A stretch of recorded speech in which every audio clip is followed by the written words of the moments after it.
Today we're taking a look at all the latest NHL trade and free agent rumors. We're looking at players like Torey Krug, Taylor Hall, Shane Gostisbehere, Bobby Ryan, and we have some other news on a signing as well. We'll discuss all the latest news coming up next.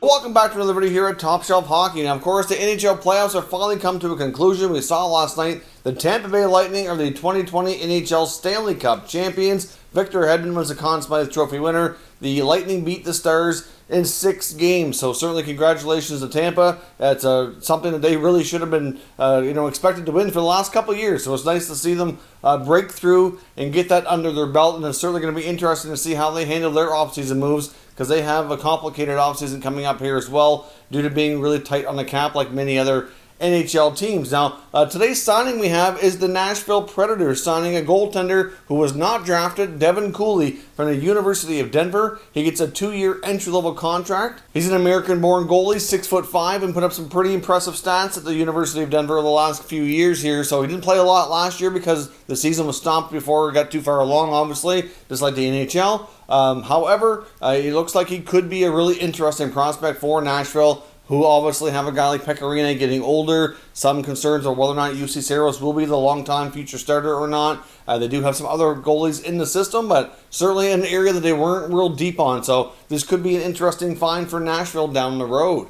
Now, taking a look at the latest NHL trade and free agent rumors, I want to kick things off. First up with the Boston Bruins, we'll look at a couple scenarios, but first up we've got Torey Krug. Now, we had mentioned a few days ago that there was a rumor going around that his signing rights very well could be traded, and that is still likely going to be the case. Now, we do have a few more details about the latest negotiations between Krug and the Bruins since we last talked about this player. The latest reports indicate he was offered a contract around 6 years at around $6.5 million. So if that at this point has not gotten the deal done for Boston to keep Krug in the picture, then I think there's a pretty high likelihood that he will end up departing via free agency, unless, of course, like I said, his rights are traded first. If his rights are traded, it doesn't mean he'll sign with that team. The speculated return was a mid-round pick, probably a 4th or 5th round. Obviously, you don't usually get a whole lot back in those regards. Now, the teams that are reportedly interested in acquiring his negotiating rights are teams like the Detroit Red Wings, of course, which would be home for him from Michigan. So there's obviously a lot of interest there. I would imagine there'd be mutual interest. But as I said before, I'm sure that part of Torey Krug would probably love to play in Detroit. But at the same time, they are nowhere near winning. And he's obviously not really old either, but he's at that stage of his career where he really needs to focus on that, because it's a short window for some of these NHL players. You sign a 5 or 6 year contract, and if you don't get it done in that time frame, before you know it, you're really near the end of your career. So obviously in Krug's case, there's I'm sure some intrigue there, but difficult to say. I mean, it's going to depend more if money talks or championship talk, I guess, or if he really believes he can get to a championship with them before the time is up on his contract. Now, other teams interested reportedly are the Florida Panthers, the Colorado Avalanche as well. They both certainly have the necessary space. There's also talk of the Vegas Golden Knights. And as much as I'm sure Vegas would be interested, they've also been linked to Pietrangelo, as we discussed in the Vegas offseason video, which was out just earlier today. I talked about the fact there's been a lot of rumors about them wanting to add another dynamic defenseman, and I certainly see the appeal. I'm just not sure how they're going to do it. As I mentioned in that video, the main way for Vegas to address their needs, if they want to keep Robin Lehner and add a dynamic defenseman, they're going to have to basically move Marc-Andre Fleury and probably Paul Stastny. Stastny's got $6.5 million and 1 year left on his contract. Really, in my opinion, hasn't really lived up to that kind of money. He's been an okay player for them, but not really generating enough to justify $6.5 million. They have Cody Glass, who's been their first ever draft pick, who's a really solid looking prospect who could probably come in and play that center position that Stastny's been playing, so that they don't have a big massive contract there. Put the remaining money that they have from cap space into Robin Lehner and another defenseman. So it is possible that they could get it done. I would think they'd probably prefer Pietrangelo over Krug just because he plays the right side.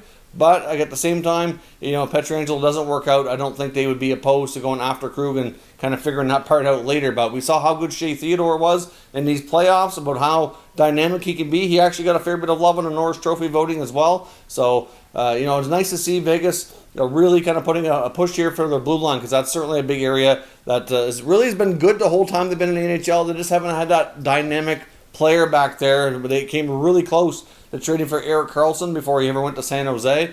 But that fell through last minute.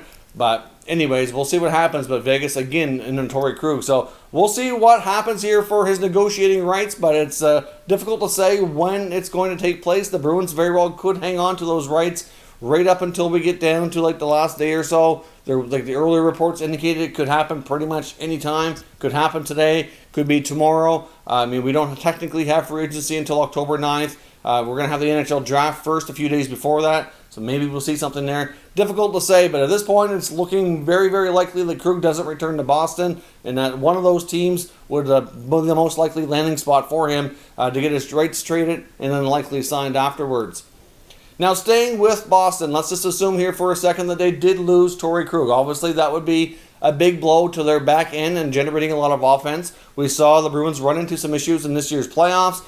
They're still a really solid team. They were obviously the top team in the regular season. They had some great pieces there, but that core group that's been leading them for so long is getting another year older. A lot of wear and tear in those bodies, and even though they have great leadership, they know how to win. You know, the time is kind of ticking here. We've got Zdeno Chara, you've got David Krejci, Patrice Bergeron, Brad Marchand. They're not as young as they used to be. You got David Pastrnak still kind of in those prime early years, more so than the other guys. But they could certainly probably use another dynamic offensive weapon in that top six to kind of change things up. Now, there's been a lot of talk about Jake Debrusk, you know, whether or not he's going to get a new contract, what's it going to take to sign him. He's an RFA right now, or will be here in a few days, so a lot of debate over him as well. So now that leads me to the other rumor that I came across today, which was Frank Seravalli of TSN kind of linking the Boston Bruins to being a good landing spot for Taylor Hall. Now, Hall will be one of the top forwards on the free agent market. Of course, coming off a bit of a down season, things haven't gone quite as good for him since he won the Hart Trophy a couple of years ago, but he's still relatively young, has a lot of good years left in him, especially if he can stay healthy. Probably looking at $7 million or so. I'm not sure what he's going to get for a contract. Probably not as much as he would have a little while back, but obviously, Hall's still a dynamic player. Some people might say that going after a guy like Hall after losing Krug might not be the best choice, that they should replenish on the back end. But my argument to that would be, well, there's been a lot of talk about Jake Debrusk. Let's just say here that they do sign Taylor Hall. He could play on that second line. Imagine if your wingers in your top six, if you got David Pastrnak, you got Taylor Hall, you got Brad Marchand. I mean, that's pretty impressive up there. Maybe you trade Jake Debrusk and you bring back a defenseman. You're not going to get a defenseman as offensively gifted likely as Krug, but you could still get a pretty decent blue liner out of Debrusk to put back there to replace his kind of minutes at least. Maybe you look to a team like the Edmonton Oilers, for example. They are a team who has been rumored to be looking for another top winger. Maybe they trade Oscar Klefbom, because there's been a lot of talk that the Oilers would move either Klefbom or Larson, maybe even both if they find the right deals. Klefbom is relatively offensive. Now, of course, that creates a hole for Edmonton, and maybe that's not a deal they do. But obviously, they also have some younger defensemen who could step in, like Bouchard, Broberg, etc. I don't know if they're ready for that kind of role, but maybe the Oilers find another move to kind of replace what Klefbom brings. I don't know, but it's just an idea here that obviously if Taylor Hall wants to consider the Bruins, and he's being linked to the Bruins by Seravalli, if they went down that road, just from the Boston perspective, they could certainly trade DeBrusk for that other defenseman to kind of replace what he does, and they wouldn't really be any worse for wear when it comes to the salary cap. I say Klefbom's just a suggestion that I've made. There's certainly other ones out there that would work here as well. So let me know your thoughts on the Bruins offseason here. Obviously, top team from the regular season, but could we see them trade the rights for Torey Krug, end up signing Taylor Hall, and maybe even trading Jake Debrusk? Don Sweeney could be a very busy man, and I'd love to know what your thoughts are on all those potential moves down in the comment section. Now, the newly free agent here, Bobby Ryan of the Ottawa Senators, or I should say formerly of the Ottawa Senators, who had just bought out here in the past couple of days, is apparently generating a fair bit of buzz. Obviously, Bobby Ryan came back last year after taking some time away from the team due to a personal matter, which we later learned was battling alcoholism. He went through rehab, got clean, it came back, played extremely well. It's the best hockey we've seen him play in a long time. And if he can keep his life on the straight and narrow here, that probably would go a long way to helping him regain his form and getting back to being at least closer to the player that he used to be. Because if he was battling that for a long time, you combine that with the fact that he had all those hand injuries, it's certainly not a wonder why things didn't work out better for him in Ottawa. But we have reports now that the San Jose Sharks apparently have checked in on him. So maybe he goes back to California. Clearly, that's where he started for a long time with the Anaheim Ducks. Had a lot of success there. So I'm sure he wouldn't mind going back to a warm climate after playing in Ottawa for all those years. But he's also a player that's reportedly getting interest from other teams too. That's the only team that I have confirmation on that have probably checked in. But given the fact that he's already been bought out, he's already a UFA, so teams could have more options to actually speak to him than they could other pending UFAs that they can't speak to until October the 9th. So we'll see what happens, but it looks as though he won't have any trouble finding a new contract. I would think that there's plenty of teams out there looking for help on the wing. I mean, even look to a team like the Oilers, like we just talked about, maybe trading for Debrusk. Maybe they go after a guy like Ryan as well. Even the Bruins at the same time. The California teams are all looking for help. He will not have any trouble at all. And considering where he was at statistically for the past few years, given the fact that he's going to have decent amount of money still being paid to him through his buyout, I would imagine he probably would accept a fairly short-term, cheaper contract,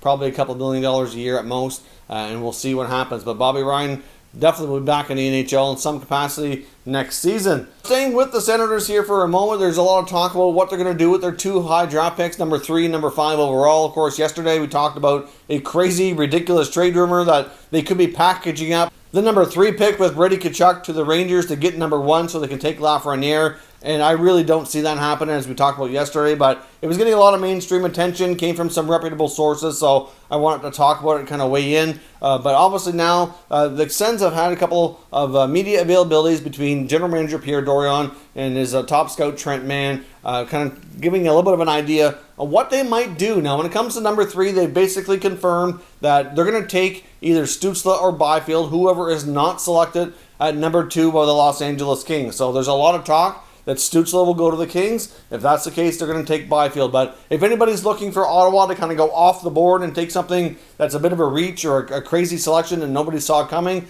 I would not expect that based on what they're saying. They basically have confirmed, like I said, that whatever's there from those 2 players will be what they pick. That's going to be the easier selection of the 2. Now, when it comes to the number 5 pick, they were asked about a variety of players in these media availabilities. And, it looks as though that they might actually be willing to trade that pick. And when I say trade the pick, I mean to trade down maybe a couple of spots depending on what player they're willing to select. Now, there's a lot of talk that maybe they'd go for Askarov because they could really use a goalie. But at the same time, they have a lot of good prospect goalies in their system. It's a matter of them having more time to develop. So maybe he would be better than all of them. He likely would be. But still, it's difficult to say that they would do that. You've got the defensemen like Drysdale and Sanderson. You've got the forwards that are, going to go in that 5 to 10 range. You've got, obviously, Cole Perfetti. You've got Lucas Raymond. You've got Alexander Holtz. You've got Marco Rossi. There's a lot of good players in that category. There's even some people who were convinced that they might take Jack Quinn from the 67s, a local product. And as much as Jack Quinn's an excellent hockey player, I don't think he's worthy of that number 5 overall pick. Now, if they were picking at, 7, 8, 9, 10, somewhere down a little bit lower, I could see that being the case. Now, they were even asked about Quinn. They kept bringing the conversation a lot back to Lucas Raymond. Now, there was talk before that Raymond was probably going to be their guy at number 5, and I think that that's likely going to be the case. But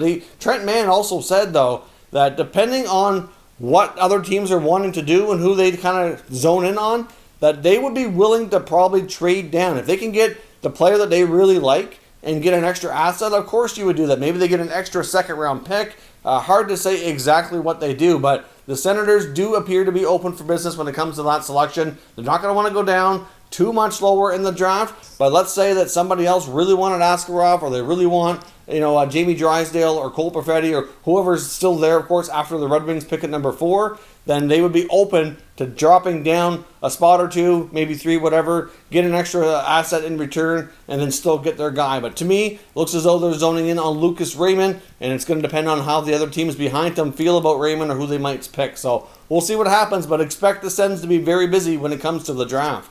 Now, lastly here, I want to talk about Flyers defenseman Shane Gostisbehere. He's been a player that's been in the rumor mill for a long time, but now we're getting reports that more than ever, he's being shopped a lot more frequently and having a lot more conversations from the Flyers management here to find a new home for him. And apparently the asking price isn't overly steep. Now, he's got 3 years left at $4.25 million.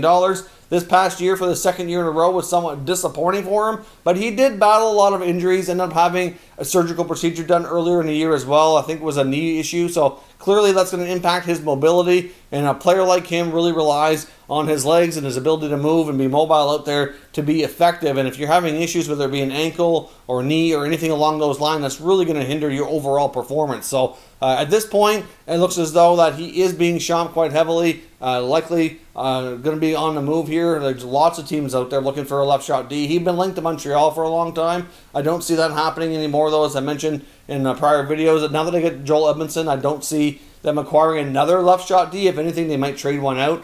So look to a team like Winnipeg. I mentioned that before. Winnipeg's desperate need of defense, and some of the other teams as well that I mentioned that are in on Torey Krug very well could be having conversations around Shane Gostisbehere as well, because it's going to be a cheaper alternative. And if he can get back to that 60-point form he had a few years ago, it could turn out to be a steal of a deal. So keep your eye open for Shane Gostisbehere. Would not be surprised, especially if he turned into a draft day trade.